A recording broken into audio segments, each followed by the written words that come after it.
estava meditando nessa manhã sobre Mateus capítulo 3, a inauguração do reino dos céus. E antecedendo um pouquinho essa inauguração, o caminho precisava ser preparado, né, para que houvesse essa inauguração do reino dos céus. E foi preparado por João Batista. E como que João Batista preparou esse caminho? Qual foi a primeira coisa que ele pregou? Em Mateus capítulo 3, palavras de João Batista, ele diz: arrependei-vos porque é chegado o reino dos céus. Ou seja, o reino dos céus está perto de ser inaugurado, então se arrependam.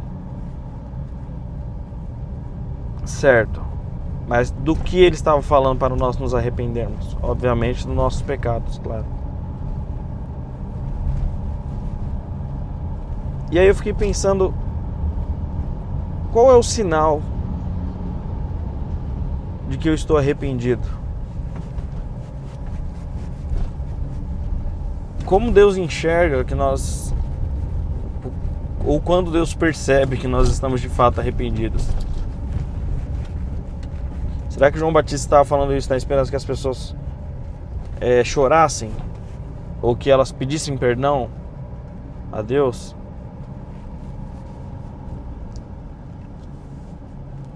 E talvez fica mais fácil da gente entender isso quando nós nos colocamos nesse quadro.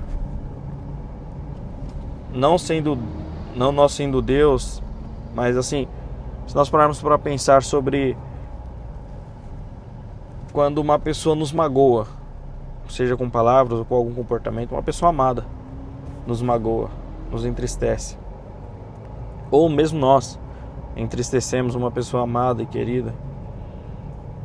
Como que eu demonstro, ou como eu gostaria que essa pessoa demonstrasse que ela está arrependida?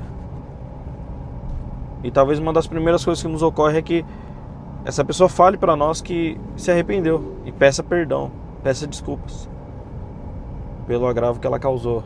Ou nós esperamos que essa pessoa chore, dependendo da gravidade do que ela fez contra nós, ou mesmo nós esperamos, geralmente vamos chorar quando estamos arrependidos de algo. E pode ser, as lágrimas podem ser consideradas um sinal de arrependimento. O pedido de perdão pode ser considerado como um sinal de arrependimento. Mas quando nós pegamos esse texto de Mateus 3, não só ele, mas todas as vezes que a palavra arrependimento aparece no Novo Testamento, essa palavra como todos sabem, né, o Novo Testamento foi escrito originalmente no grego, e aquela palavra ali no grego, a tradução, por melhor, mais bem intencionada e inspirada que seja, ela não dá o sentido original, o sentido integral da palavra. Que a palavra ali quer dizer, a palavra ali original é a palavra metanoia. É uma palavra no grego, na verdade ela é a junção de duas palavras no grego. Todas as vezes que você vê a palavra arrependimento, se você pegar o original, vai estar escrito ali metanoia. Metanoia, porque é chegado o reino dos céus. Basicamente seria isso. É claro que eu só estou traduzindo a primeira palavra, mas para vocês entenderem, no grego ela é a junção de duas palavras: meta, que quer dizer mudança, e noia, que quer dizer mente, que fala sobre a mente. Então, numa tradução ao pé da letra, seria arrependimento seria traduzido para metanoia, seria traduzido para mudança de mente. Numa interpretação imediata ali, e que já dá muita clareza para nós, só por isso. Ele está falando sobre mudança de mente, ele está falando sobre mudança de direção, mudança de visão. É isso que João Batista está falando. Mudem a vossa mente, mudem a vossa visão, se transformem. Ou, como nós conhecemos mais popularmente, se converta. Mude a direção. Isso é muito mais profundo, porque nós temos duas palavras distintas, uma para falar sobre arrependimento no português e a outra para falar sobre conversão. Mas a palavra metanoia, a palavra arrependimento, segundo a palavra de Deus, quer dizer a mesma coisa. Então, quando João Batista está dizendo ali, arrependei-vos porque é chegado o reino dos céus,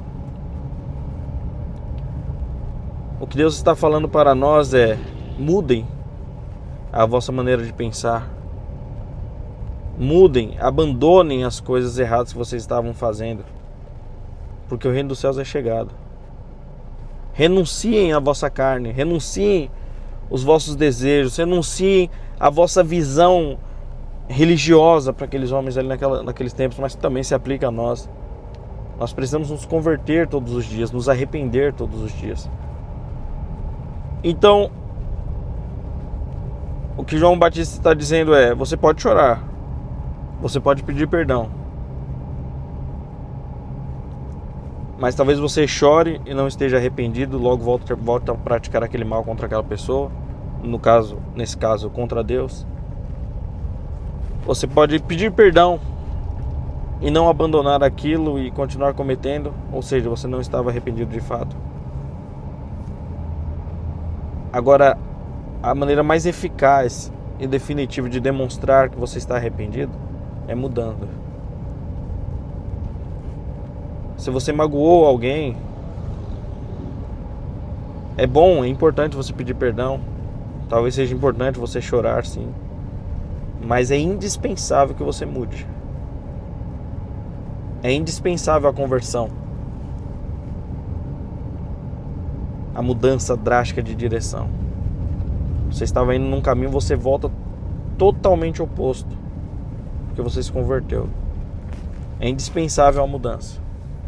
Ou se essa pessoa magoou você, o que você espera é, talvez sim, pedido de perdão, lágrimas, mas é indispensável que haja a mudança,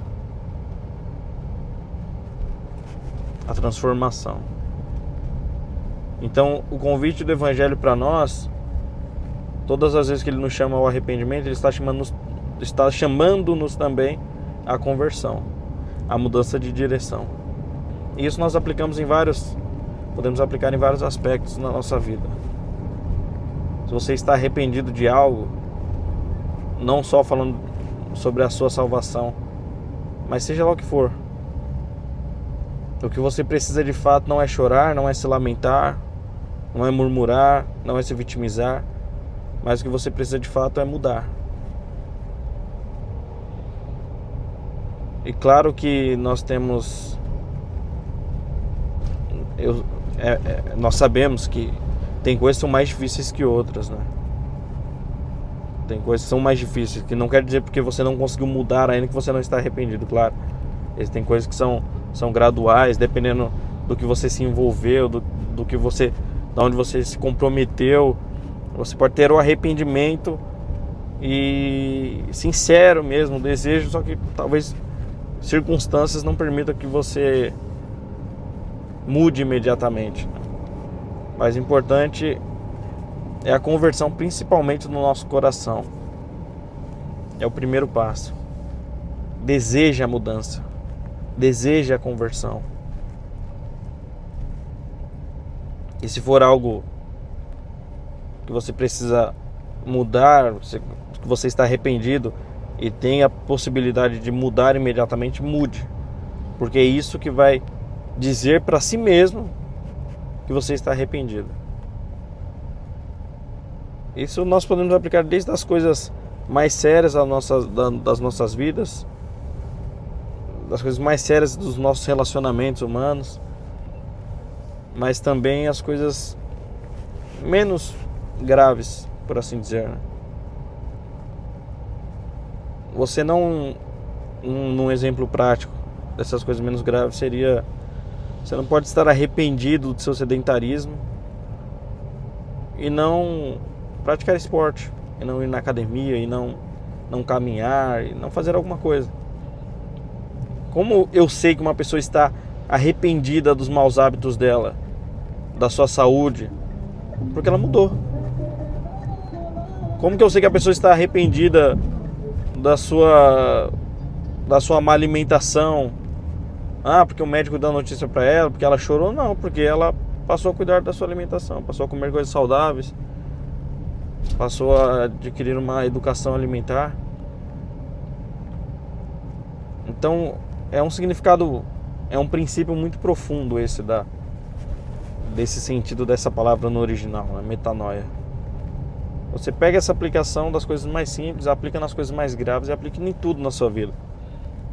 Se você está de fato arrependido, antes de qualquer coisa, antes de você pedir perdão, antes de você chorar, a primeira coisa é converta o seu coração. Vá em direção à mudança. E então, quando você estiver muito claro, quando estiver muito esclarecido acerca da mudança que você quer fazer, que você vai fazer, daí então você peça perdão. Daí então você chora. Porque do contrário você vai estar tampando sol com a peneira. Você vai estar usando um paliativo que não é arrependimento de fato, mas apenas um remorso, apenas uma culpa momentânea.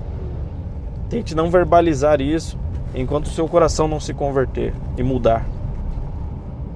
E então você peça perdão. Era isso que João Batista, ou melhor, o que Deus, por meio de João Batista, estava requerendo do seu povo. Uma transformação no coração. E então o pedido de perdão. E então adentrar no reino dos céus. Que estava sendo inaugurado ali por Jesus. Amém? Deus abençoe o seu dia. Que essas palavras possam encontrar lugar no seu coração por meio do Espírito Santo. Amém? Fiquem com Deus.